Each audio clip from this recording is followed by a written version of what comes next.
feel that you can feel that I'm going to talk fast. You're going to talk real fast. You're going to try to get all the information out as quick as possible. Yeah. Well, I do have that problem because I get motivated. But I think you're worried about the time. I don't want you to worry about the time. I'm always worried about the time. We're gonna give good content. Good content. We're gonna crush it, dude. I think you can pull that mic in closer. Dude, relax. I'm gonna take off my sweatshirt here in a second. Yeah, because it gets hot down here. Yeah, especially when we start talking. I start bloviating. How's that word? I like bloviate's good, dude. Yo, all right. Sweatshirt's off. We ready? Dude, you've been working out. I saw abs. Nah, you saw some belly fat is what you saw. Some belly fat, dude. No, you've been doing stuff, right? I'm dropping a little bit of weight, yeah. Trying. Yeah, man. Oh, man. Dude, good morning, Anthony. Good morning. This is episode 18 of Low Expectations. Yeah. Dude, it's early. It is early. We are recording this early. It's so early. On my way over to the studio, people were yard sailing. Is that like a thing throughout the country, or is it just like a Lancaster County thing that people yard sale on? Very Lancaster County Dude, thing. It's the weirdest thing. People like selling their junk and other people wanting their junk. Have you ever done yard selling? Yeah. I mean, have you ever had a yard sale? Yeah, I don't anymore. It's a pain. It's not worth it to me anymore. Okay. But like that, having a yard sale is wild because it's 4 weeks of prep. Well, yeah, you prep everything. Yeah. You can put a sign up. You can put 10 signs up that say yard sale, 7 a.m. to question marks. Yeah. People will be there at 6 a.m. Yeah, you can't do it. Hawking. Yeah. And you're like, yo, we're not even set up yet. We're not ready. We're not open for business. But then you're just selling it. You're just selling stuff, dude. Our neighborhood had a neighborhood yard sale. Yeah. 1 year. We were not having a yard sale. We didn't have anything in the driveway. Nothing. This guy just walks into our garage. Yeah. I'm like, what are you doing? Did you pull your gun out and point it at him and confront him and be like, what are you doing here? No. Yeah, because you're a normal human being. Listen, now that I'm telling that story, I'm wondering, maybe we did have some stuff out in the driveway, to sell, but he just like walks in our garage and starts looking at stuff in our garage. I'm like, we're not selling anything in the garage, buddy. Like, it's a yard sale. Like, so anything in our driveway or in the yard is for sale. A driveway sale, not a garage sale. Check it out, like tools and the. You're like, bro, what are you doing? Hey man, can I get your bikes? Can I get your motorcycle? And people have no shame, no fear. Like, they just think if you have your garage door open and you have a yard sale, they can wander into your. I know. Like, your garage is part of your house. Like, you don't get to just walk into my garage. Yeah. Like, yeah. I don't know. I mean, you can tell if some stuff's for sale in your garage. Right. You have tables set up, or maybe you have a rack with clothes for sale. Right. Or not something. like fishing rods on the side, like all your tools and your tool bench. That's wild, dude. Yeah. Yard sales are a special thing. You can make out though. Yeah, but it's not worth. Like, think about it. Yeah, yeah, you can find some good stuff. Right. Yeah, but I don't have the time for that. Yeah, ain't nobody got time for that. No. Especially toward the end of the yard sale year. Right. Because then you're like, the stuff's already gone, so you have to let them acquire it over the winter, and then in the spring is when you get the good stuff. Because everybody wants to like spring clean. Right. So that's when you. I think you get the good stuff. Right. I don't know if that's true. Right. But especially us. We have no time for yard selling. This is what we're doing. This is the busy season. We're recording. Well, because we're dedicated. Getting after it. We gotta get content out. Yeah. We gotta please the people. Which episode is people this? Pleasers. This is episode 18. 18, dude. That's 18. A good number. I can't wait to hit 20. Why? What's going to happen? Know. It just feels like a good number. Yeah. Yeah. I don't know. We keep clipping along here. This episode, I'm pretty excited about this episode. We're going to be talking about another officer who was charged with murder, Officer Schurr. We'll be talking about that case, and we're gonna go back and do like a little bit of a follow up too to Officer Marquette and his charges, because we got some feedback, dude, which is what case. We've asked for. Yeah, we've asked for it. This dude reached out. Yeah, I'm assuming it's a dude based on his name. I'm not going to put him out there. No, what is a dude? Well, that is true. What is a man? Yeah. What is a woman? Nobody knows. Nobody knows. So I probably just misgendered this person. Either way, I'm not going to put their name out there. But we appreciate the feedback. We do. We want the pushback. And initially, and here's the thing. Initially, when this person reached out to me, I think it was a dude based on the name. Initially, when he reached out to me, I had another person DM me on like Facebook or something like that and was like, "You don't have all the facts. Reach out to me." Some random person. I'm like, sorry, that's not how I operate. Like, Right. you don't just order me around and tell me what to do. Yeah, you ain't my boss. Like, it was just like, you don't know the facts. Right. Well, okay, put some effort into your response and tell me what I supposedly don't know. Yeah, we put in some effort. Right. Well, more you. I So- just talk. I bloviate. Bloviate. That's such a great word. So yeah, I didn't respond to that person, but this guy actually sent us an email off our website, contacted me via email and said, "Hey, you don't know all the facts," and laid out a couple of his concerns. So I responded. I was like, I responded to his email, and then he wrote back a lengthy email. Basically, his first email said the cops broke the law. Okay. The cops in the Officer Marquette case, Officer Marquette and the other cops involved broke the law. And this is the one, the tow truck driver Yes. went to repo a car. The guy came out with a gun. He left. He calls the police. The police show up, kind of hide themselves. Correct. While he's doing his business. Correct. And then he comes out again with a gun, and Officer Marquette shoots him. Right. And so we discussed that case on episode 16, I believe it was, just a couple episodes ago. And, put out there that this was a justified shooting. Officer Marquette acted in a righteous way based on the information he had. That's what we believe, based on what we know about the case. And so this guy reached out to me and emailed me and said, "Hey, they broke the law. And, these officers broke the law. And therefore, Officer Marquette should be charged with murder." So I just responded back, "I appreciate you reaching out. What law did he break?" Yeah. So then he responded with an email with a whole list of things. And I responded personally to that email as well with kindness. Listen, we, regardless of what you think about this case or any other case we discuss, or regardless of what you believe or think about, anything that we discuss on this podcast, we as believers are called to respond with kindness. So I responded with kindness. I told him, "Hey, I appreciate you reaching out."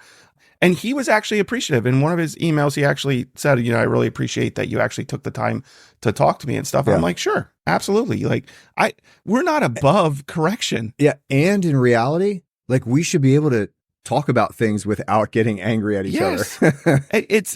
We the should old be way. able to debate and have like this discourse when we disagree that doesn't delve into just name calling and canceling and all this craziness. So I tried to model that in my response to him, and he was decent in his responses. He wasn't cursing at me or name calling or anything like that.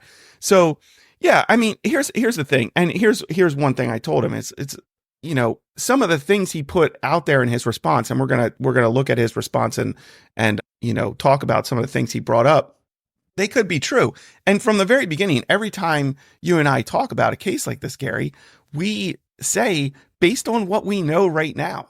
Right. And we don't have discovery. We don't have all the reports. We don't have all the facts. And that stuff isn't put out there. Right. Like, and all the police reports. It shouldn't be put out there. No. That's there's put out be a there trial. for the jury. Yeah. Because there's going to be a trial. So the jury, if this case goes before a jury, and I hope it doesn't, I hope it gets, thrown out before then. But if this case goes before a jury, the jury will have all the facts of the case. We won't. Or at least what the court lets them hear. Right. And we trust that they will have all the facts. Yeah. We hope that they will have all the facts and be able to arrive at a logical decision that's filled with wisdom and discernment. Right. Now, saying that, we saw the George Floyd case and we saw what was allowed in that case and what wasn't allowed in that case. And then that documentary came out, The Fall of Minneapolis, where a lot more was exposed. And you have to wonder, you hope. Will it be a just trial? Right? Will it be a railroad job or will it be a just trial? Right. But Gary and I, you would agree with me. We're not above correction. We're not above mistakes. Dude, I get wrong. I'm wrong almost all of the time. Your wife lets you know. Right? Yeah. Well, everybody in my life lets me know when I'm wrong. Yeah. So, that's the thing. Like we understand that we have experience. We've been involved in similar type things ourselves. And based on what we look at and what we know at the time that we do these episodes, we're giving our professional opinion. But and basically what we look at is videos, press releases, and like news media posts. That's basically what we're able to look at. Right. You know what I mean? Like we don't have access to all of the stuff. Right. So, and we also, I think we also believe in showing deference to law enforcement and not showing deference to the criminal, which is kind of like where our culture is at right now. Yeah. In my opinion, generally. So, or at least the loud voice yes. shows much more deference toward right. the criminal versus the law enforcement officer. Right. So all that being said, we wanted to do a quick follow up here. So this guy reached out and, he basically, what are some of the issues? Some of the issues, the first issue he brought up was he brings up several points and rumors in this email because, several of them I've seen floating around on social media. And I think maybe some of them we talked about on in episode 16. Some of them I didn't even bring up because, again, they're rumors. There's nothing to back these up. But if it comes out in trial that it is true, then obviously. Correct. Yeah. Correct. So he brought up some stuff that I had already seen, was already aware of. And, again, I don't know the validity to it. But dude, and the mystery, man. Tell us something. I'm getting there. All right. The first one, he claimed that the officers violated an alleged city ordinance that stated the police could not assist with a repo. So I looked into this. Okay, so that's interesting. So hold on. So there's a city ordinance allegedly that police aren't allowed to assist with repossessions of cars. A repossession right? of a vehicle. Simple. That makes sense. Right. There's not a whole lot to talk about there, right? If the police aren't allowed to assist in that, then they're not allowed to assist in that. I personally have never heard of an ordinance in a jurisdiction where there's a specific thing like the police cannot engage in repossessing another vehicle. Yeah. But I did look into it. As far as I can tell, and I'm unsure. Again, this happened in Decatur, Alabama. I'm unsure if Decatur ever had an ordinance like that at the time of the shooting. Okay. They have since the shooting this year, I believe, either 2023 or no, I'm sorry, 2024. They did create an ordinance for that. Okay. So it appears they didn't have an ordinance at the time of the shooting. Since the shooting, they've now created an ordinance for that. Even, and I'll say this, even if there was an ordinance that existed at the time of the shooting that I couldn't find or locate, it doesn't matter because a crime was reported. So as soon as someone reports a crime, the police aren't responding to repo a car. They're responding to protect and possibly investigate a crime. Again, this is that area we don't know what happened between the 911 call, the plan made, and the time the officers went out there. But there was a crime reported. That's how the police even knew about this. Right. And we're saying that because the first time the repo guy went out there, the homeowner, the car owner came out with a gun, brandished it, pointed it at the guy. Correct. At least that's what he's reporting. Correct. That's what he's reporting to the police.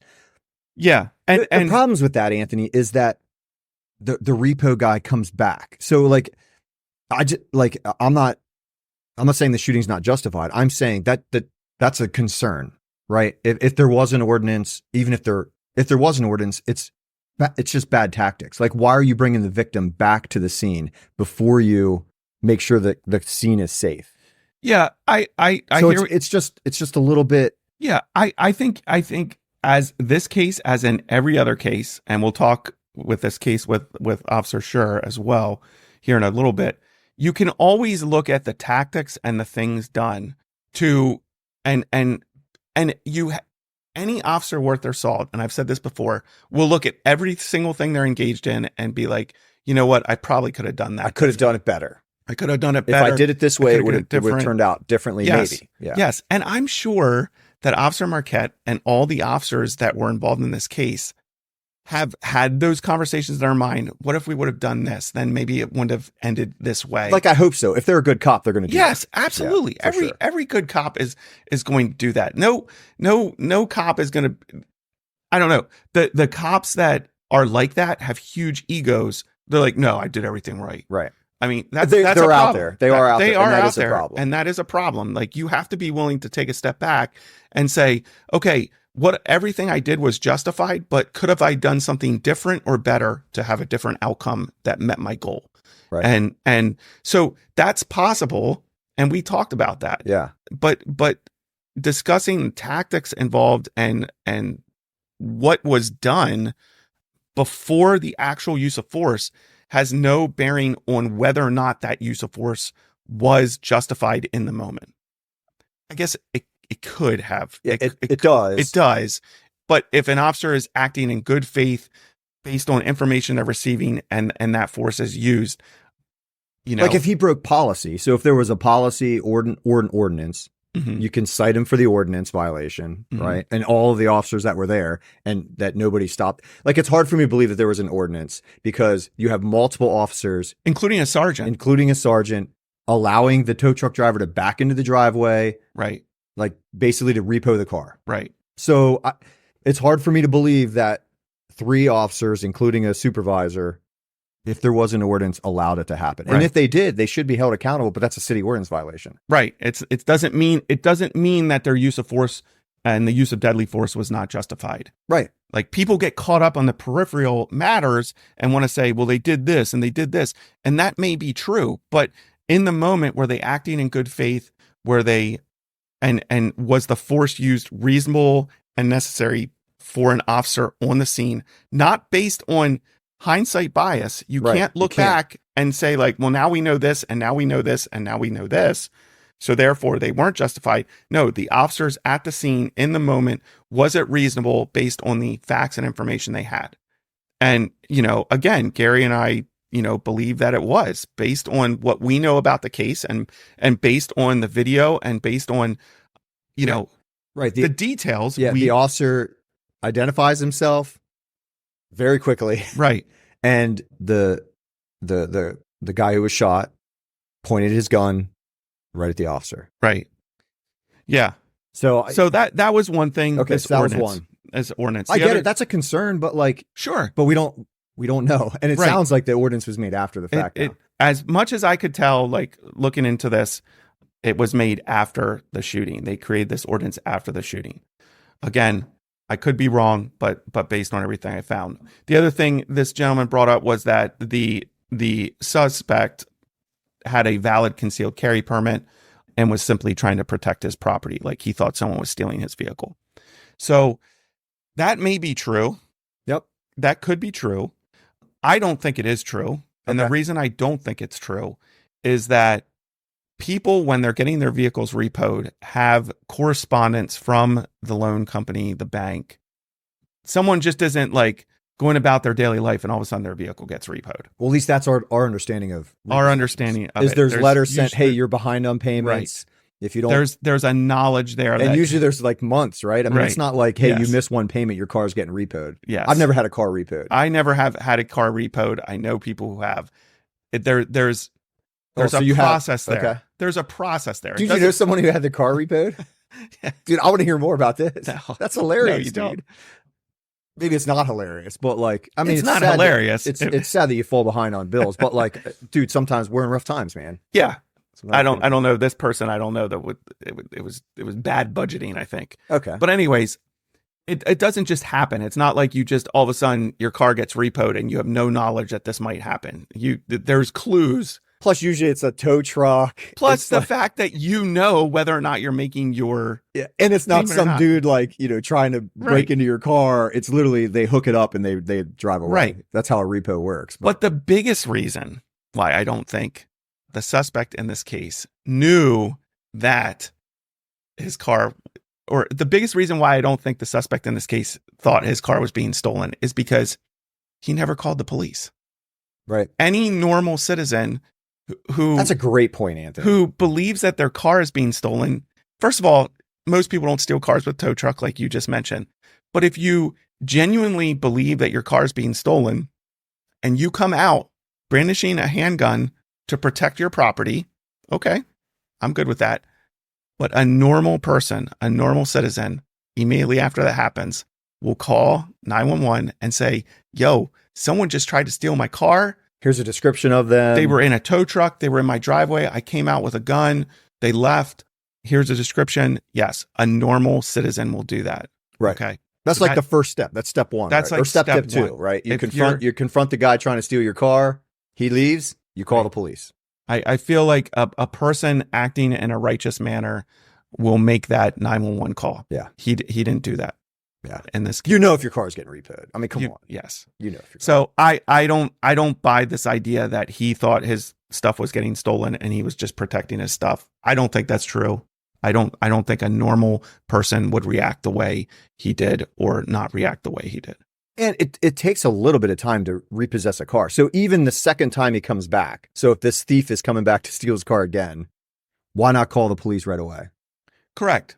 Right. So and what? So if you don't call him the first time, why not call him the second time? Right. You know what I mean? Like it's not a day after. This right. is I don't know. Happens. We don't know how long after it is, but yeah. And what thief, tries to steal something, has a gun pointed, brandished at him, and then is like, you know what? I'm going to go back and give that another go. Yeah.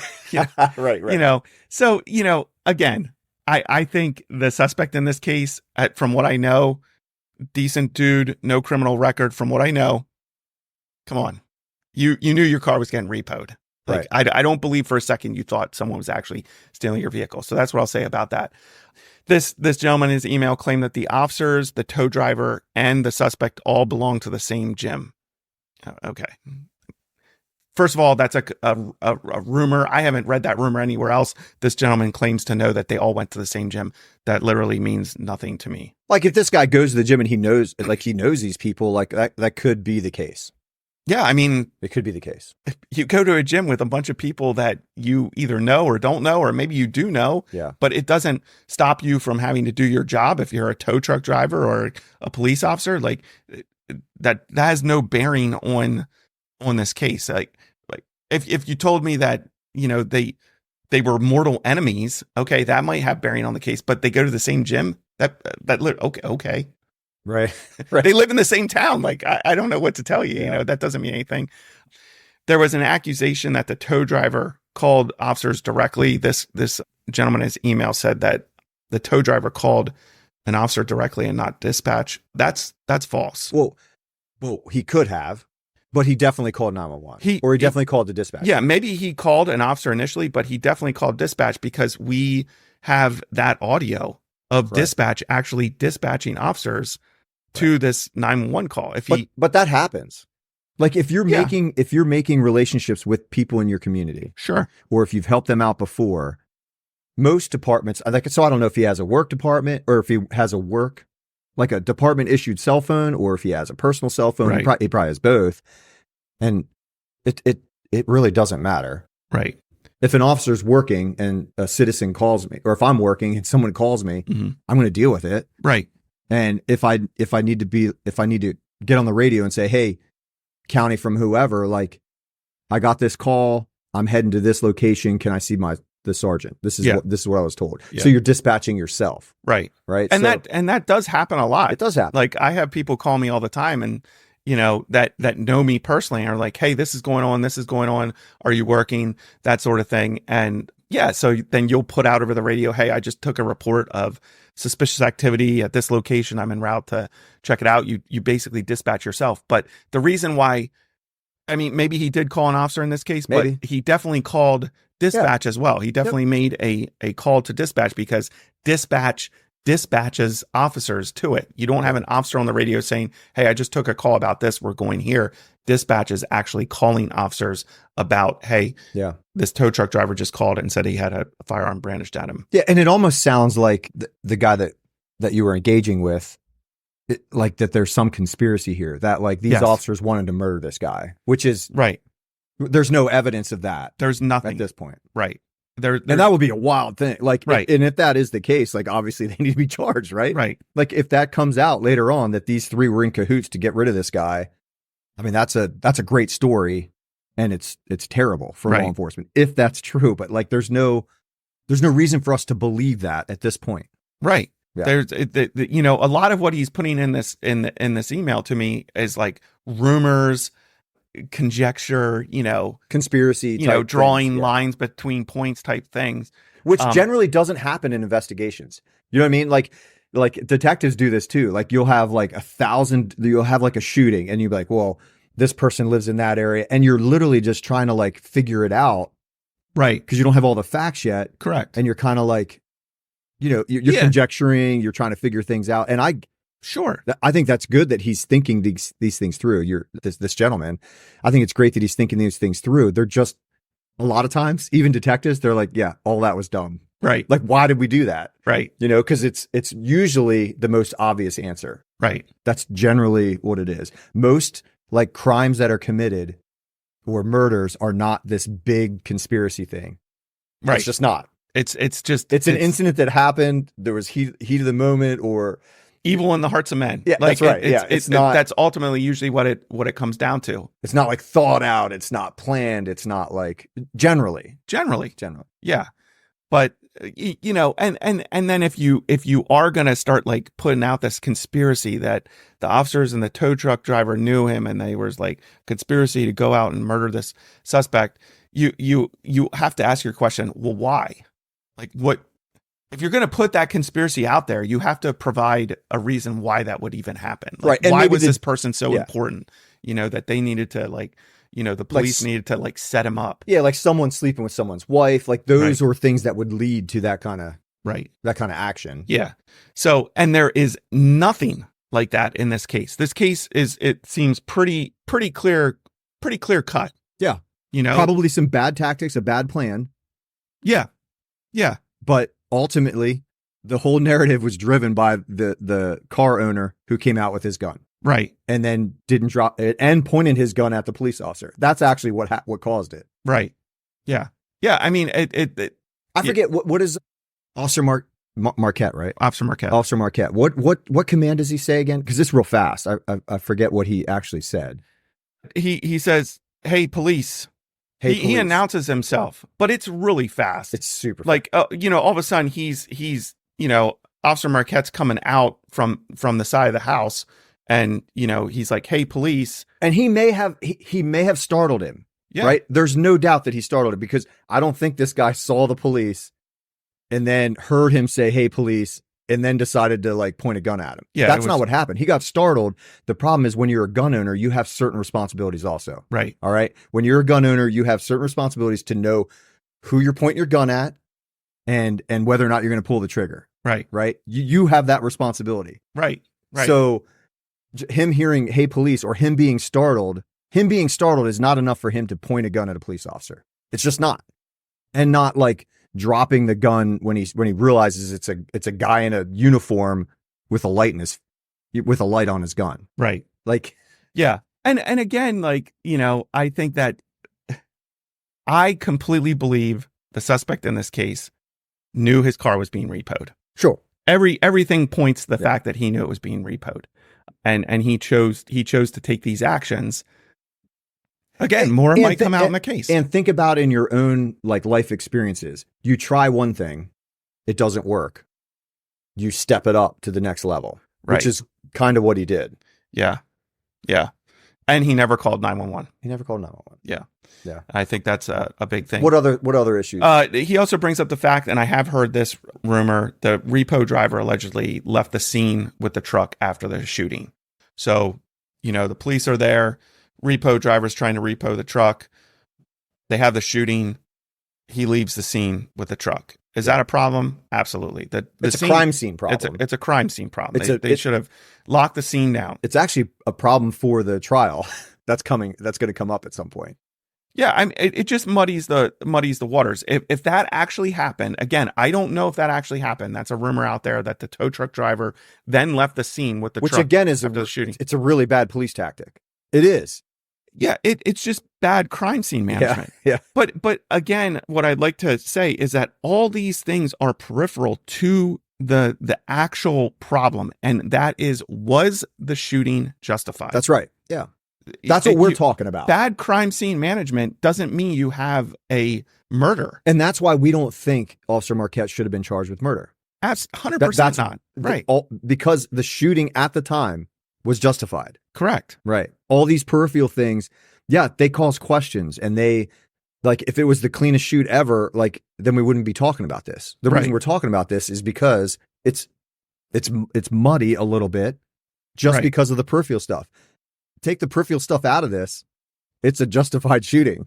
And there's never a perfect case. Yeah. Like, I mean, there's when The the perfect police case use is- force. The perfect case is someone holds a kid with a gun to their head, and a police officer shoots him a sniper shoots him. That's Yeah. a perfect case. Okay. Nobody's going to care. Right. Nobody cares because the kid's being held with a gun to their head, Yeah, I and the see what you're suspect saying. gets blasted. No one's going to care. But- They don't care if it was bad tactics. Most people are not going to care. But even in those cases, Gary, there's still tactics. There's still things done during the debrief. The officers sit in a room and debrief that and have an after action review. And they're like, we could have done this different. We could have done this better. Police do. The public will not. And Correct. the officer's not getting charged. Right. That's what I'm saying. Like, it's like, that's like one of the very few times where nobody's going to say No one's anything gonna except care. for the cops. Yeah. The cops will be like, we could have done it better. We Right. could have done it differently. Yeah. Oh, Yeah. good cops would. Yeah. Good cops. So the bottom line with this email that I got from this gentleman is that, you know, he wants to hit on all these peripheral things, which is fine. And there are questions that need to be answered, but they don't drive to the point of what Gary and I were talking about. And that was, when the force was used, was it reasonable by the officer on the scene based on the totality of circumstances with the information known at the time? No hindsight Because bias. that's the law. That's the law. That's the law that everybody looks to, or Right. is supposed to look to, when an officer is involved in a shooting, because it's the government involved. That's Correct. why. Right. This has nothing to do with like a regular person. This is a police officer doing their job. Yeah. That's what's Yeah. We don't, an officer at the scene, the reason why that part of that law is so important, an officer on scene, was it reasonable and necessary by an officer on scene, is because you can't base an officer's use of force and whether or not it was justified or not justified on information that you find out after the fact. yeah, on hindsight, Yeah. which that- is I think the words they use in Yeah. the laws. the hindsight. Yeah. You can't come back and be like, well, this and this and this and this. Okay. But what did the officers know at the moment when the force was used, and was that force justified? Right. And again, you know, even with all these, you know, rumors circulating and things out there that no one really knows yet, the jury will know if it goes to trial. Again, 100% justified shooting. Officer Marquette should not be charged with murder. I mean, I looked up the Alabama law regarding murder, and it just says a person commits the crime of murder if he or she does any of the following: with intent to cause death of another person, he or she causes the death of that person or another person. So you have to prove intent, or under circumstances manifesting extreme indifference to human life, he or she recklessly engages in conduct which creates a grave risk of death to a person that himself or herself and other than himself or herself, and thereby causes the death of another person. I don't, how do you don't bring see this it. murder charge? I don't know. I do not get it. And in that, like, there's probably exceptions, which is, you know what I mean? Like, usually there's like the Yeah. exceptions, which would be a police officer doing their job. Yeah, I don't. He also, the guy also said something about Officer Marquette was the only officer who fired, the only officer who shot. Yeah, he brought that up. Which I think he's the one who's the closest, and he's the one who this guy is pointing a gun at. Right. Everybody else is across the street, and they would be shooting him in the back, Well, which there's- I think is still justified. Yeah. But they didn't. Right. There was another officer with Marquette on the side of the house, Okay. but Officer Marquette was the one who made verbal contact and had the gun pointed directly at him. Right. And the video shows that. The fact that the lights on the gun shows that. Yeah, it's. I think that's actually good that not everybody shot. Like Right. that's sometimes what happens. It's called sympathetic fire, something like that. Yeah. That when one officer fires and there's other officers on the scene, they'll just start blasting rounds, Right. which shows some type of like restraint that the other officers had, which I think is a good thing. Correct. So, yeah. Well, I think the feedback's good. We want more of it. Yeah, I We like do the- not. If you want disagree and you want to reach out and you want to share things that you know about the case or you think you know about the case, I'm totally fine with that. If you're disrespectful and you just call me names and stuff, I'm not going to respond to you. Like, You love being called names. but I'm more than willing to have a discourse about these cases and everything. Yeah, I or think that's what. or someone else has a different point or another point that Right. is on our side too. Like, send it out. Yeah. Hit us up on the socials. But 100%, Officer Marquette should not have been charged with murder. He shouldn't be facing trial. Yep. And I think this next case we're going to talk about out of Grand Rapids, I guess these cases really bother me because this could be any officer in any town, USA. Yeah. And you have this feeling, you get this feeling that officers right now are kind of playing Russian roulette a little bit with their careers, because you go out, you're every call, every day, every day. You're expected to go out and do your job. But the level of scrutiny, you do your job and then all of a sudden you're charged with murder. Right. That's a heavy. It honestly makes officers not want to do anything. Right. That's what happens. It makes officers not want to do anything, and it causes hesitation. It causes hesitation, which causes more people to get hurt, more officers to get hurt, and civilians. And that's what and civilians. And it is not. It's not helping the public. It's not helping the safety of the public. These cases are not helping the safety of the public. What they're causing officers to do is hesitate and or not do their job.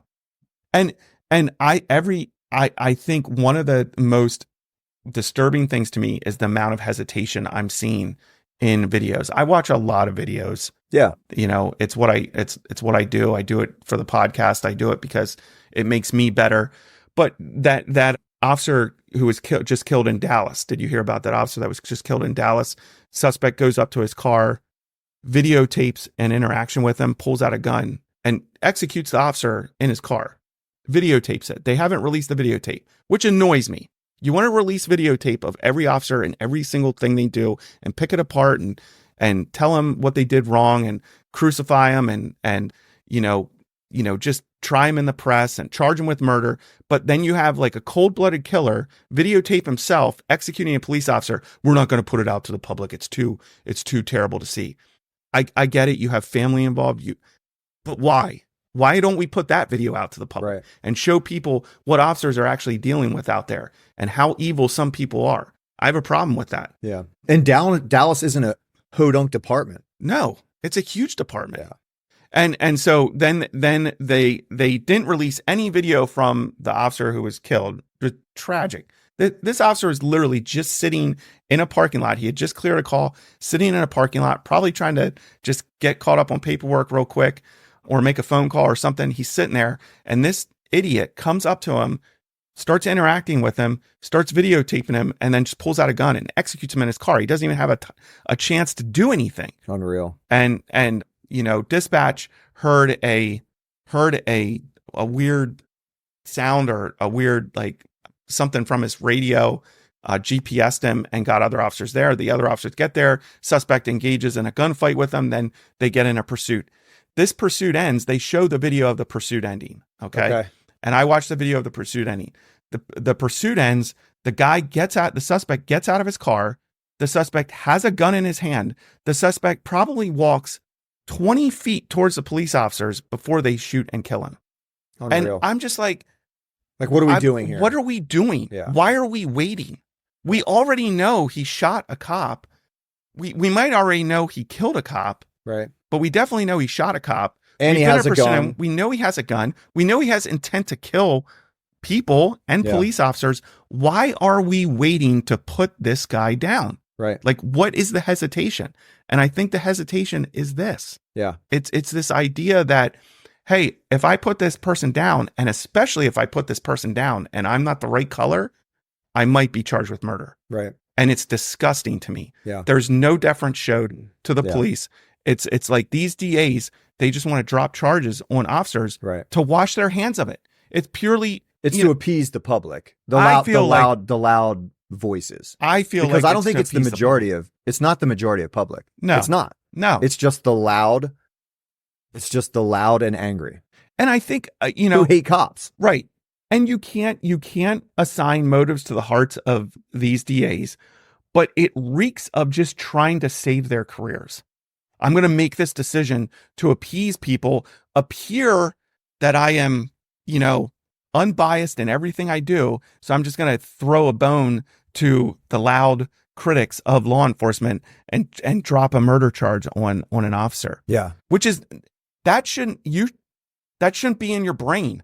Right. What should be in your brain is, did this officer act with reasonable force or not reasonable force? Right. Like, look, Anthony, if there were videos out there of cops committing murder, we would be talking about it because it's terrible. Like, Yeah. it's that's where the breakdown of society happens, is when Right. your law enforcement is dirty. Right. The problem is, Anthony, they don't exist. Right. It's these fringe incidents that gain national attention or local attention, regional attention, and then they get charged. Right. You know what I mean? If there were cops out there murdering people, I want to see the videos and I want to tear that cop up. Right. That's what I want to do. And They don't exist. Like, there are a couple out there okay. that, you know, like I'm thinking of that one. I can't remember if it's South Carolina, North Carolina, the officer involved shooting.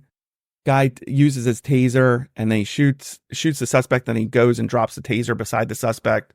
Yes. That was a really bad one. Yep. And I think that guy was charged with murder. And again, I didn't look closely into that case, but that one looked pretty bad. But what I'm saying, there's not a lot of those out there. Oh is yeah, what I'm for saying. sure. Yeah. Like again, this mantra in our press that the police are state-sponsored murderers. If that is true, we're really bad at it. Right. Like, we're terrible at it. Right. Like, if that's true, I mean, we average maybe 1,000 officer-involved shooting deaths Okay. a year in this country. That's very low. Yeah. That seems very low to me. Yeah. And most people think it's tens of thousands every year. Right. You know?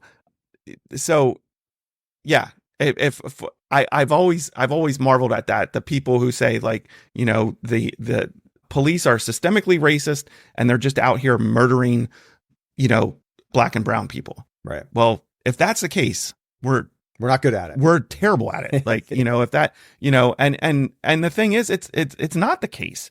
And the stats show that over and over and over again. And it doesn't matter how many times you put these stats out there, only 1,000 officer involved shooting deaths every year.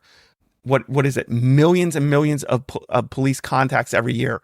Only a small percentage of them, it's less than 1%. I think it's like 0.001% end in a police shooting. Like, the stats out there, and don't quote me on those stats. I'm trying to bring this off the top of my head early in the morning here. But the stats out there are just, do not show what our press likes people to believe. Right. So anyways, the second case we're talking about is Grand Rapids officer Christopher Schurr. This one, I do remember this case. I do too. Yeah. Well, as soon as I saw the video, I was like, oh yeah, I remember this. So, you know, here's the thing. This video came out. Everyone's up in arms. You know, I don't know that I realized the officer had been charged with murder. This came back on my radar because we did the story about Officer Marquette and talking about his justified use of force. This one came on my radar through social media. Some people reached out to me and said, hey, do you remember Officer Schurr? That sort of thing. And when did this happen? So this happened. This is Grand Rapids officer Christopher Schurr. Oh boy, Michigan. He's charged second-degree murder. Yeah, in Michigan. And this happened around 8 a.m. on April 4th, 2022. Okay. In Grand Rapids. 8 in the morning. 8 in the morning. Okay. Man. Again, I generally don't put the names of suspects out on these cases. It's not because I don't think they have any value or, you know, that I believe they're less than human. I just refuse to do it. I don't think there's any reason to give people who chose to use force and resistance and assaultive behavior against the police deserve airtime. Yeah. That's my personal opinion. I like it. And it's your podcast. You can do what you want. Yeah. So I put the officers' names out there. You know, you can go out there. You can find the name of the suspect that's out there. They're a suspect in my podcast. 8 a.m. Yeah. 8 a.m. April 4th, 2022. The suspect, you know, unknown to Officer Schurr at the time, was that this suspect was intoxicated. His BAC was 0.29, which is 3 times over the legal limit. again, this was all unknown to Officer Schurr at the time. So he's not using this information in his force. He's just basing his use of force on the level of resistance by the suspect. But just to give you an idea of who the suspect was, things that he was engaged in, his propensity for criminal activity. Right. I think it's important to put these things out there. They want to put out the jacket of the police officer. Right. You know, we can put out the jacket of the suspect. So, but again, that has nothing. That has no bearing correct. on his use of force. Because Officer Schurr, as far as I know, had no knowledge of who this suspect was when he had this interaction. But he was drunk 3 times the legal limit. He had 3 warrants out for him: a hit and run, a failure to appear warrant, and a domestic violence warrant. So Officer Schurr does a traffic stop. It's in the rain with this driver. There's a front seat passenger in the car. And the reason he does the stop is because the plate on the car, the license plate on the car, does not come back to that car. Right. So that can mean a couple things. It can mean someone's just fraudulently using a plate. It could mean that the car's stolen. Yep. You know, it can mean several different things. It's definitely something that needs to be investigated. So as soon as Officer Schurr stops the car, suspect, boom, out of the car. Yep. And Officer Schurr tells him to stay in the car. Why is that a problem? As soon as you stop a car, someone jumps out of the car. Why is that a problem? For me? Yeah, for you personally, as a police they officer. don't want to be in the car. Like if you're in a car, it's harder to run unless you drive away. Correct. Right. It's harder to fight in a car, and it's abnormal. Yeah. I don't like it. I mean, it's a huge red flag. If you stop a car and the person jumps out of that car immediately, the first thing that an officer should be thinking is there's bad stuff about to happen. Right. There's bad stuff going on, because a suspect gets out of the car for 2 reasons, 3 reasons: to fight, flee, or get away from contraband in the car. Right. To separate himself from that distance. Car. So whenever I see that, you have to think there's a weapon present somewhere around this person. That is extremely suspicious behavior, extremely problematic behavior, and it needs to be dealt with immediately. So Officer Schurr tells him, hey, stay in the car. He tells this guy 4 times to stay in the car or get back in the car. And the suspect responds with, what did I do? Right. What did I do? What did I do? And shuts the car of the door, or the door of the car. Again, the fact that he's saying, what did I do, is a stall tactic. Right. It's and he doesn't answer right away too. He gives like this stare, like, I mean, he's thinking, what am I going to do? Right. And he's thinking, am I going to fight? Am I going to run? Right. Or am I going to comply with this guy? And these are all, he's thinking about this in his head. Yes. Like we're not magicians. I can't read his mind, but my experience tells me that's what he's doing. Correct. He's thinking, am I going to fight him? Or can I fight this guy? He's looking at the cop trying to figure out, eyeing him up. Can I take him? Can I run from him?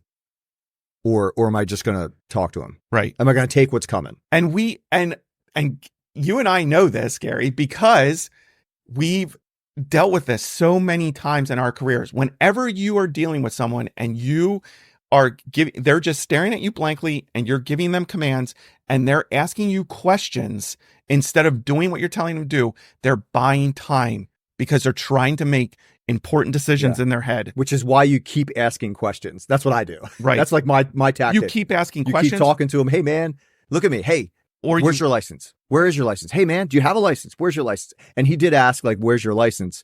Or do you have a license? And it takes him like 4 seconds to say yes. Yeah. And he's like, well, where's the license? He makes sure he understands English. Yeah. Another stall. And then he's like, I think it's in the car. Yeah. And so these are all things that you have to decide. Okay, you either need to keep talking to them, or you need to, because it's resistance. Yep. You need to start giving clear, direct commands. Sit down on the ground. Get on the ground. Something like that. Like lean against the car. Lean against the car. Put your hands on top of your head. Clear. And if there is not a response to those, you need to start ramping up your use of force, because you are in a very, I don't care what anyone says well, maybe he was just, confused and, he's drunk. trying to figure, that was also the problem, but we, the police, do not have the luxury of dealing with someone's confusion, because those red flags can mean that something very bad is about to happen and you have to deal with it. You have to deal with it. You cannot let it keep going. So Officer Schurr is trying to deal with it. He He asks, make sure he understands English, tells him why he's stopping him. Yeah, he's like, For the the license plate doesn't belong in the car. Yeah. Suspect keeps asking Officer Schurr why he's being stopped. Again, Schurr tells him why. He appears intoxicated. He's taking a long time to answer questions. Suspect then claims that his license is in the car. He opens the door, tells the passenger to retrieve his license, which is just weird. Like, where your license is in the car. Why are you trying to explain to your passenger where your license is to give it to? He's not going in the car. He's still standing outside the car. He's still trying to figure out what he's going to do. This suspect's still trying to figure out what he's going to do. So nothing happens. The passenger can't find his license, doesn't produce a license. So suspect just shuts the driver's door again and starts walking away. Right. Walks toward the front of the car. Walks towards the front because they're on the driver's side of the car. Yeah. Officer Schurr goes hands on. Looks like he tries to get control of the suspect's hands. Suspect twists, pulls away, faces Officer Schurr, and then turns and takes off running. Officer Schurr quickly catches up to him, pushes him to the ground. It's hard to tell in the body cam. Again, those body cams, they're only good for so much. And when you're in contact with someone and actually fighting with someone, you can't tell what's going on. Like up close, because you're literally Right. just seeing the chest or the back or the feet or the whatever of the person. But you hear the suspect verbally surrendering, saying things like, okay. But you continue to hear Officer Schurr tell him to stop resisting. And you can tell that he's still actively resisting. He's because totally actively resisting. There's flashes of the camera where he's pushing himself up off the ground. He's trying to get back up off the ground. Yeah. Like he's on the ground. He bases himself up and he actually stands up again and goes to the ground again and bases himself up. Like when I say base, like on all fours, Right. like strong. That's a super strong position. Yeah, it's a real strong It's position. not a great position, but it's strong. Right. And the officer's just trying to control him. Yeah. He spins on him a few times. The Mhm. suspect like spins on the officer, which is super scary. Yep. If you're in that moment, like that is scary. Because you don't know. You first of all, this suspect looked like he had definite size advantage on Officer Schurr. He looks strong. Yeah. He actually takes his radio. When he tackles him, the suspect it looks like he has the radio in his hand. Okay. I missed that in the video. But there's definitely this ongoing struggle. Suspect is able to get back up off the ground. Officer Schurr is telling him, put your hands behind your back.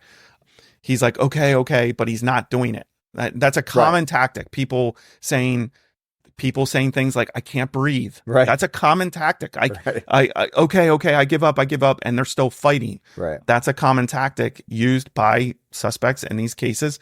But he just keeps saying, okay, but he's not doing anything Officer Schurr is telling him to do. Struggle continues.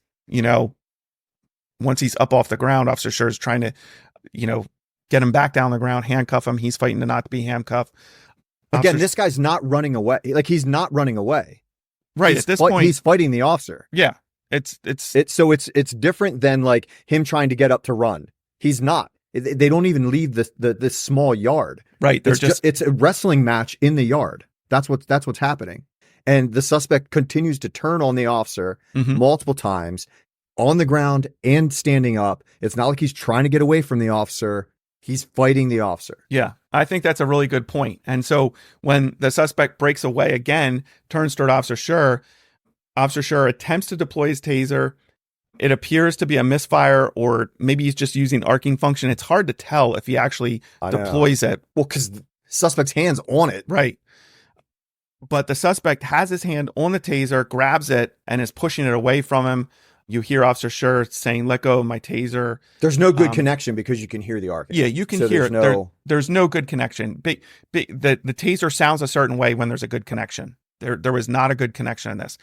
Body cam goes dark at this point because they're back in contact again and fighting. And so what happens is that a lot of the body cams that departments are using are from Axon, and that you press the middle of them to turn them off. So when you're in a fight, it's like 2 to 3 seconds of press. And you press the middle, you hold it for 2 or 3 seconds, and it goes off. Right. I personally have been in fights where my body cam has gone off. So that's not uncommon, because if you're in close contact with a suspect, that can easily get pushed in for 2 or 3 seconds. So, and it actually falls off of his gear. It falls off, and then it turns back on when they're giving CPR to the suspect. After everything is over, after Officer Schurr has engaged in an officer-involved shooting, shoots a suspect, officers are there, they're giving CPR, the camera turns back on, it's pointed skyward, you just see... Because it's on the ground. Because it's on the ground. Again, that's not uncommon, because if someone comes in the area with their lights on, or someone pulls a gun or something like that, it'll turn... So it doesn't turn on when he pulls his gun out, because he shoots the suspect. Like, it doesn't turn on when he pulls his gun? Or it doesn't...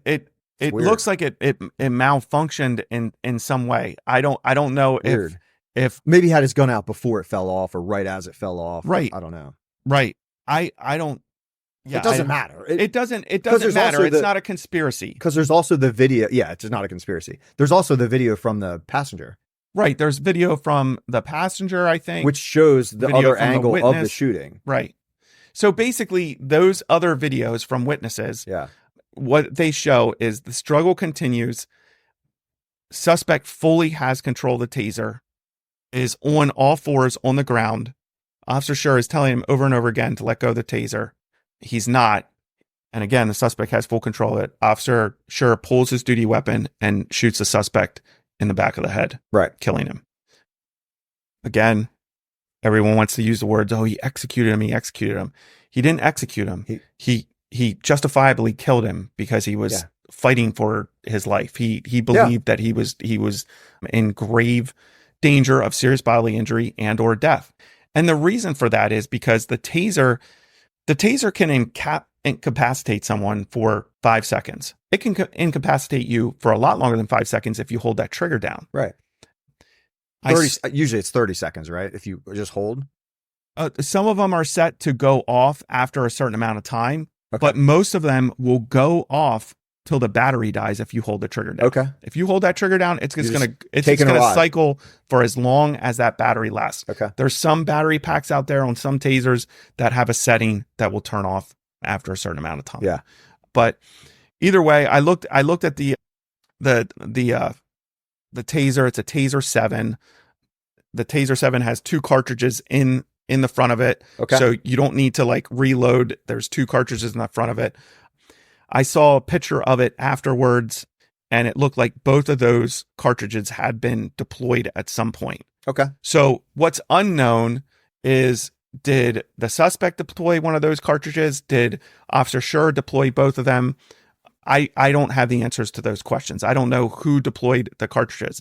Does it matter? It doesn't matter, because just because both cartridges are deployed doesn't mean that taser still can't be used. During the struggle and during the fight, if you look carefully, it does look like there's leads, the wires from the taser wrapped all around Officer Schurr, the suspect on the ground. So if those are still connected to the taser and that trigger is depressed, Officer Schurr could be incapacitated by the leads just by touching those leads. Right.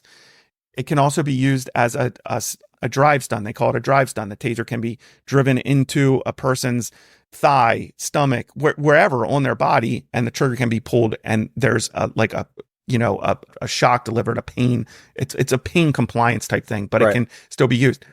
The taser is a hard object. It can be used as a blunt force object. It's not a pillow. It's not a pillow.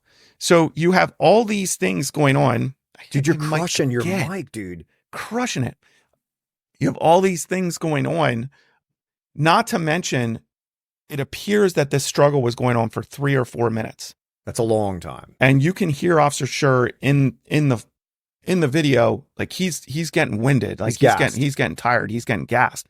And part of that's just the physical. He's not really winning. No, he's not. He's not winning. This bad guy now has his taser. Yeah. And is not giving it up.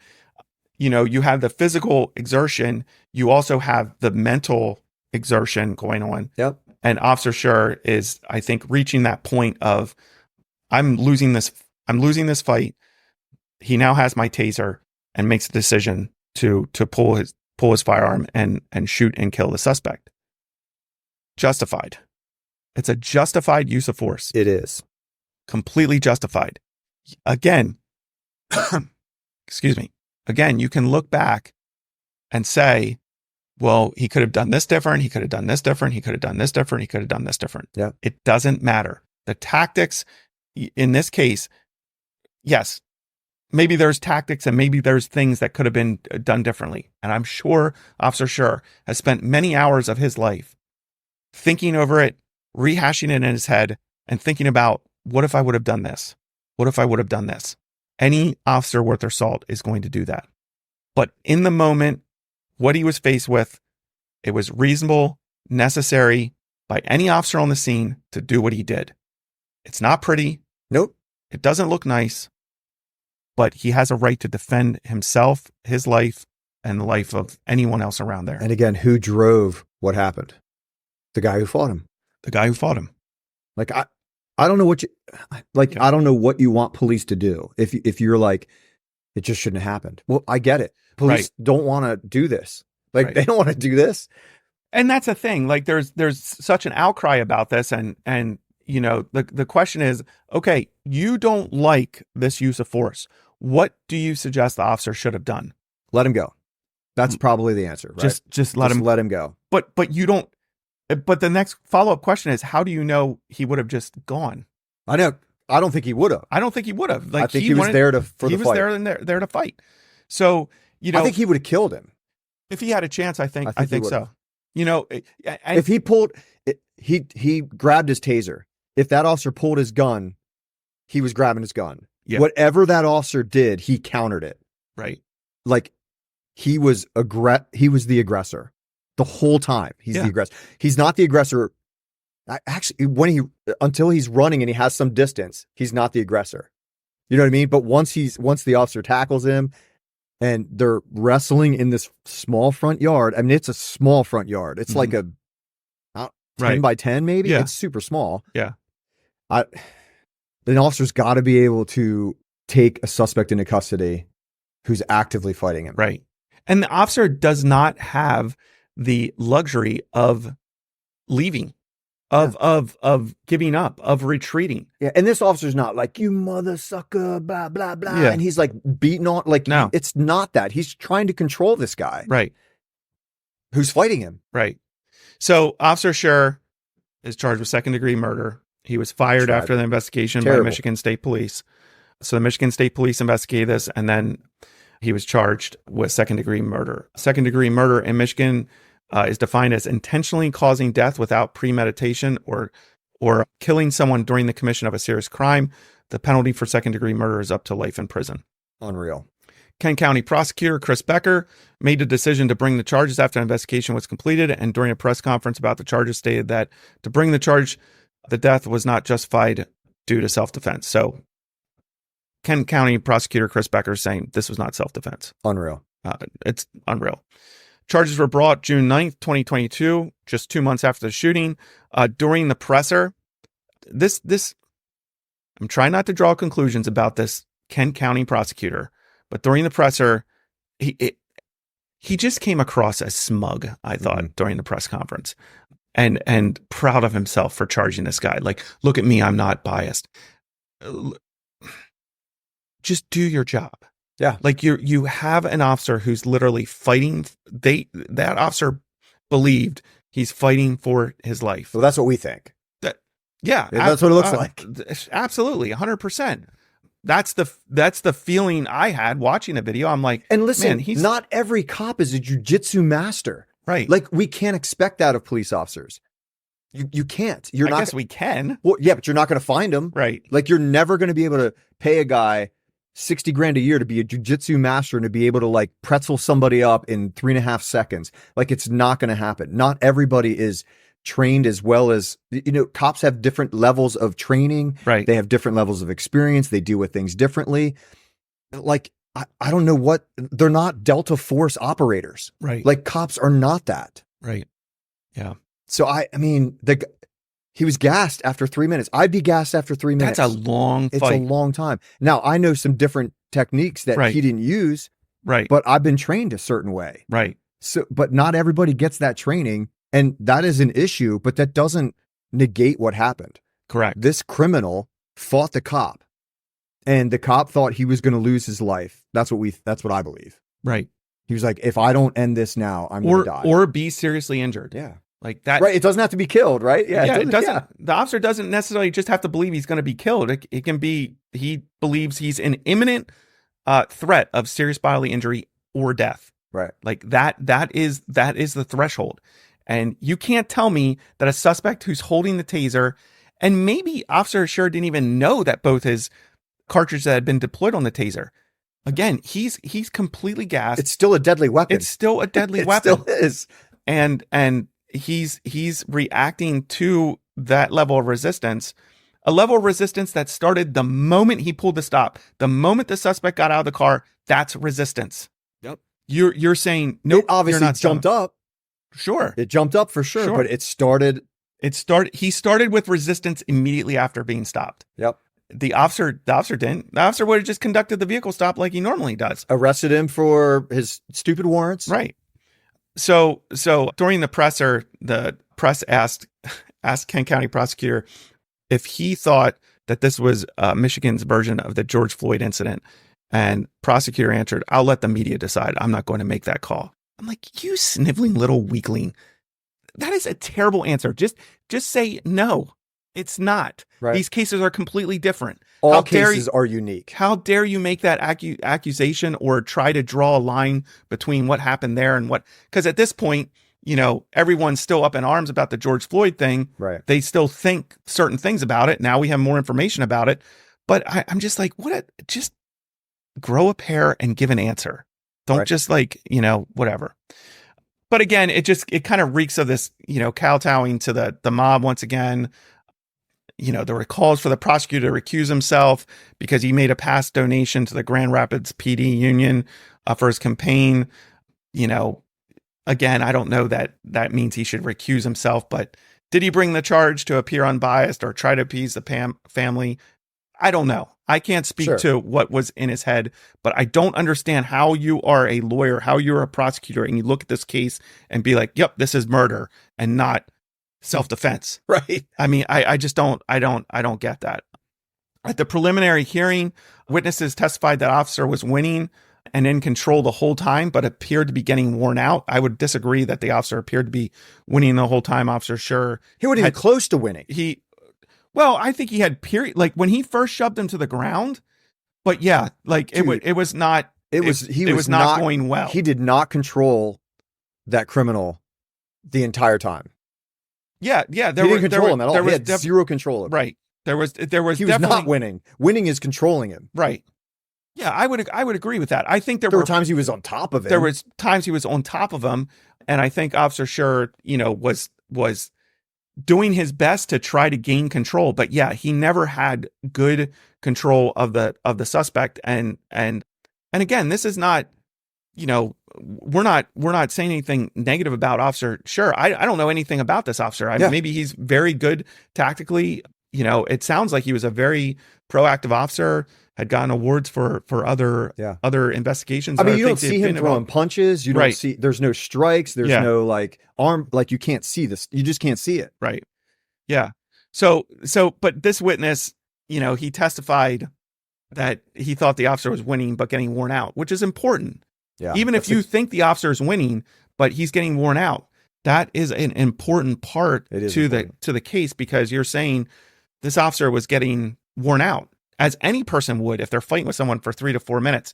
The same witness testified to trying to get the front seat passenger to get the suspect under control, and stop fighting and to stay down. So the same witness is trying to get the front seat passenger, hey, get control of your guy. Tell him to stay down. Tell him to stop fighting. And this same witness initially told investigators he didn't believe Officer Schurr did anything wrong, but after watching the video, he changed his mind. There we go. So again, you have a witness who initially says, I don't think he did anything wrong. And then he sees the video, which is awful to watch. Now I do think he did something wrong. Right. You can't have it both ways. There were items in the car, including IDs and credit cards that didn't belong to the suspect. They found that after the search of the car. So that's maybe why he got out of the car so fast. He wanted to separate himself from that contraband. I didn't know that. Yeah. So the case has been held over for a jury trial, and Officer Schurr's legal team has filed appeals against lower court's ruling. They're fighting. Good. And I will say this, Officer Schurr, if you look at pictures of him, on duty and as an officer, and then you look at pictures of him recently as he's going through this ordeal, man, I feel for the guy. Yeah. He looks like he's aged. Is he 10 incarcerated? years. No, Good. I don't believe he's incarcerated. No, he's not incarcerated right now. They're still working through the legal battle and everything. But it just looks like he's aged 10 years. And my heart just goes out to him. Like the guy, Dude, this is a rough episode, man. It's like a little bit heart heavy. Yeah. I mean, you can, we look at these cases and we're critical. I think you and I are rightfully critical of the officer and of any officer involved in a case like this about what they did and how they did it. But they still used a level of force that was appropriate, and now they're facing a murder charge. And they're doing their job. Right. They've been asked and they've agreed to, they've made an oath to protect the public. Right. You know what I mean? And to go after the bad guy. Like right. that's what protecting the public means, is going after the criminal. That's what that means. Right. And like these guys are just doing their job, and some are better than others tactically and better at talking. Right. They're better at all. Like there's just different levels of different cops. levels. Yeah. Just like the person at Chick-fil-A. Some people are actually, most people at Chick-fil-A are real nice, but like whatever. You go to a restaurant and sometimes you get great service, sometimes you don't. Right. That doesn't make it criminal. Right. Yeah. And like you got to remember, these people are human beings. Like they're asked to do this job that nobody else wants to do, that's not great paying, that's super stressful, that's terrible hours.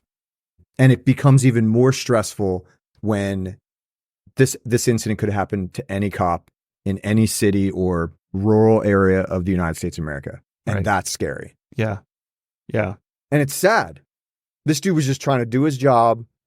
He never went to work hoping that this would happen. Or thinking that by the end of his shift, he would be facing murder charges. Murder. I mean, there's not much worse that could happen to you. And he's, like you said, he's just doing his job. He's just doing a traffic stop.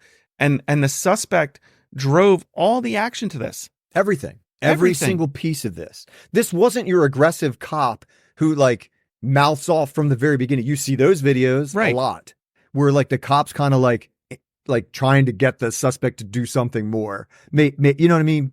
Yeah, I think there's sometimes you see that. Sometimes you see it. Like I don't think you see it as much as our press would like. And not anymore either, because cops are learning. They're getting better. They're getting better at talking to people. Yep. Yeah, I don't know. It's just really disheartening, and to see an officer, literally fighting for his life, fighting to go home at the end of the shift and reaching a point where he feels that he doesn't have any options left because of how long he's been fighting, because of what the suspect now has in his hands, like, and making a decision that now has him charged with second-degree murder. And then as I was investigating this, as I was looking into this case, dude, don't make it any more heavier, dude. Can I talk about this pastors group, the Call for Justice? Yeah, go ahead. This might bring some light to it, maybe. This really upset me, and I want to be careful because pastors.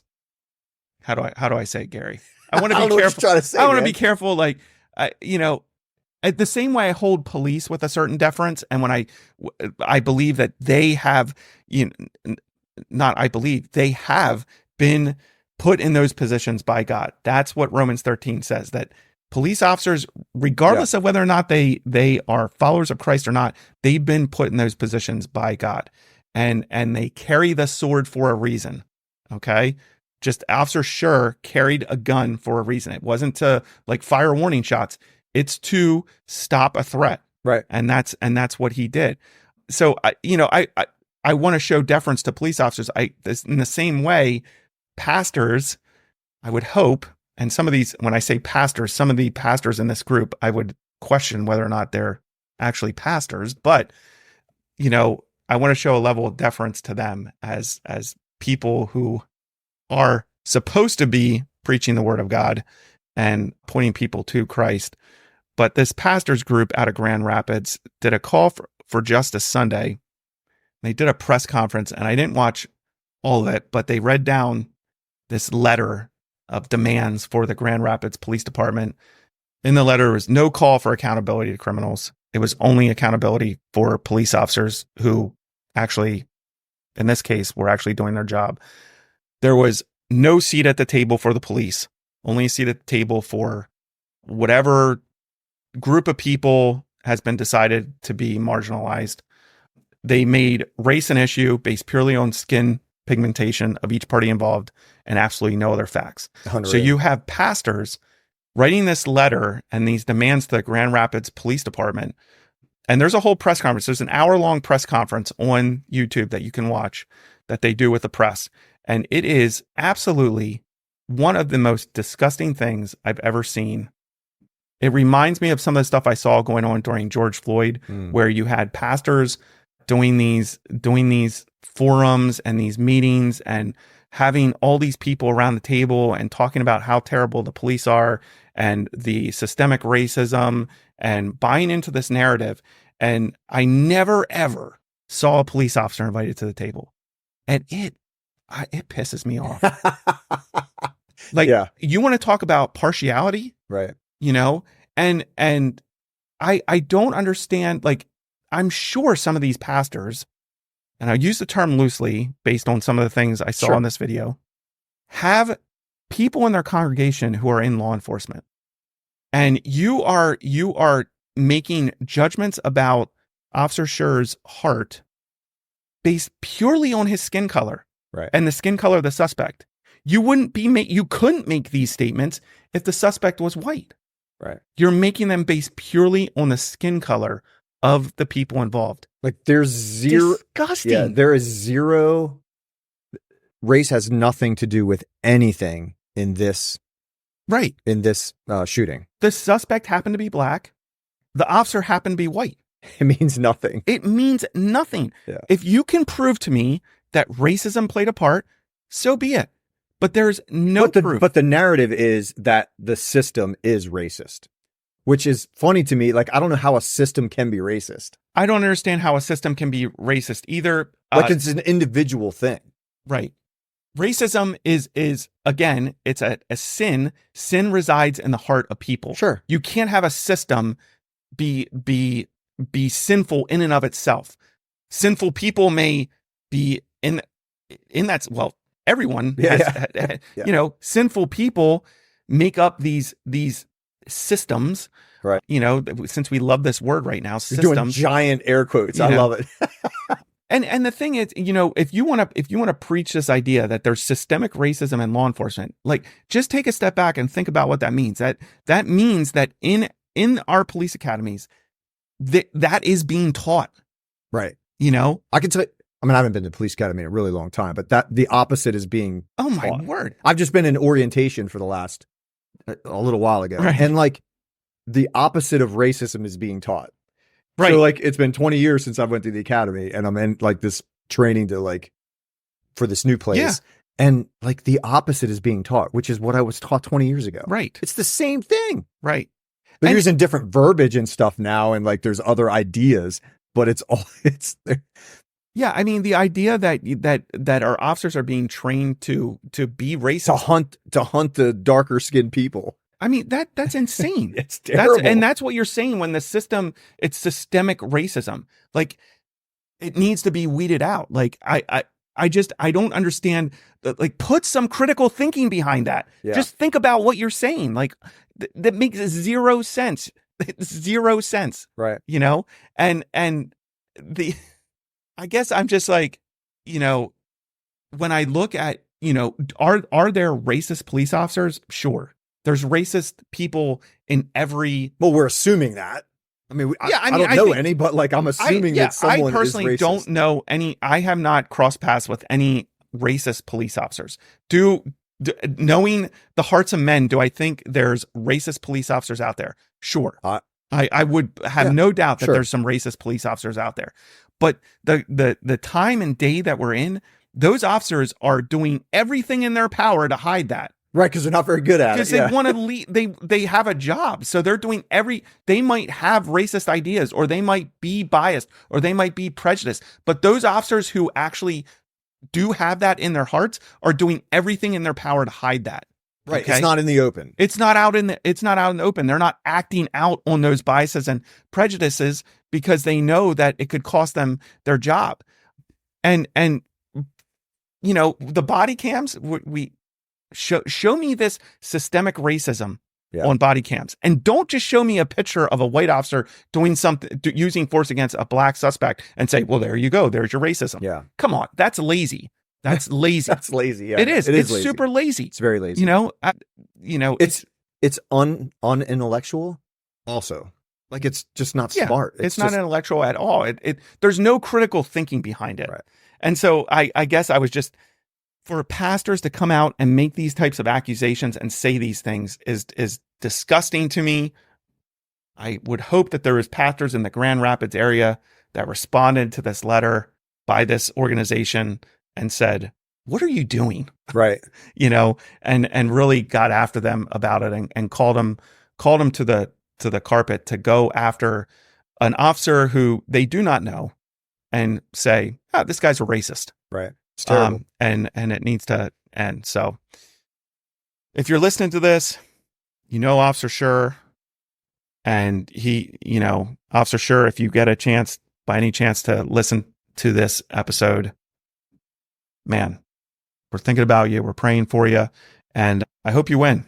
And I hope you win your case. We think it's absolutely a tragedy, an absolute injustice that you were charged with second-degree murder. And yeah, man, it's heavy cases. But after doing the Officer Marquette story, and this was brought up to me, I was like, yeah, I want to touch on this too, because the Officer Marquette story really got a lot of good feedback. We got feedback about it, and these cases are starting to happen more and more and more. Yeah. And I don't know. I think I'm sure down the road we'll have more of these cases that you and I will talk about, because we look at these cases differently than the general public. They just see an officer using deadly force, a suspect dying. It's not enjoyable to watch. It's horrible to watch. It shows someone dying, but it doesn't mean it wasn't justified. And in this case, Officer Schurr, complete justified use of force. Yep. A complete justified use of deadly force. He did what he had to do at the end of a fight with a suspect who was not surrendering, who was assaultive, who had taken a weapon from him, a taser, and it was justified. Yep. And here 100%. Does he have like a support page or anything like that? Do you know of? I know they're on Facebook. There's a support page for him. We're gonna put that in the show links. Yeah, I'll try to put that in the episode notes along with some links to the videos. Good. I don't know. These videos are heavy to watch, but I put them out there if people want to watch them and see some of the stuff we're talking about. So give us a 5-star review, and listen, just put a comment like, "Hey, great show." Like, you don't have to get crazy, just something, or give us an exclamation point. That's it. Like, just do something. It actually helps the show. Give us a 5-star review, because it's honest, because this is a good show. And hit us up on the socials. You didn't sound too, I don't know. What do you mean? You didn't sound super confident with that. It's a great show, It is a great show, dude. We're out here grinding. Yeah. Early morning hours before the day gets going crazy. Yeah. But hit us up on the socials. Argue with us a little bit. Just be kind. We're going to be kind back. We'll be kind back. We might be sarcastic, but that's like our thing. You can be sarcastic, just don't be unkind. And don't call Anthony names. You can call me names. I don't mind being called names because I think it's funny. Yeah. As long as they're unique names. Like, if they're like the random, like, oh, you're a pig, blah, blah, blah. Like, I don't care about that. But if you have something unique that's funny, like, that'd be cool. Yeah. But try to be kind. We'll put that on. Oh, yeah. We'll put that out. Like, if you call Gary names, we're going to talk about that. Oh, if you call me names, I'm not responding to you. It'll never be mentioned. But you call Gary names? We'll talk about it. Dude, that'd be awesome. Unless it hurts my feeling, then I'm going to have about 1 or 2 of them. You have 1 or 2 feelings left? 1 or 2 feelings, yeah. Anyway, dude, that was a tough show, man. It's important stuff. I love it. It's important stuff. I like this. I like talking about officers that were charged with murder and trying to break it apart and bring some reasonableness to it, because the DAs are not. No, the DAs are not. The DAs are not. And that's unfortunate. At least the ones that we're bringing to light. Right. I'm sure there's lots of DAs that are justifying officers using deadly force. That's happening. Right. But those who are caving to the public and the media and this false narrative, like, shame on you. Right. Shame on you. Yep. You're derelicting your duty. Is that right? Can you derelict a dude? Derelicting? I don't know if derelict Dude, I like that. is a word. We're going to use it. I think you've come up with a couple words during this episode. Yeah, that's awesome. Usually that's me. I know. Usually, Derelicting is a cool word, though. But I'm not smart enough to like hit you on it. I don't think derelicting is a word. It's definitely not a word, dude. All right, man. Oh.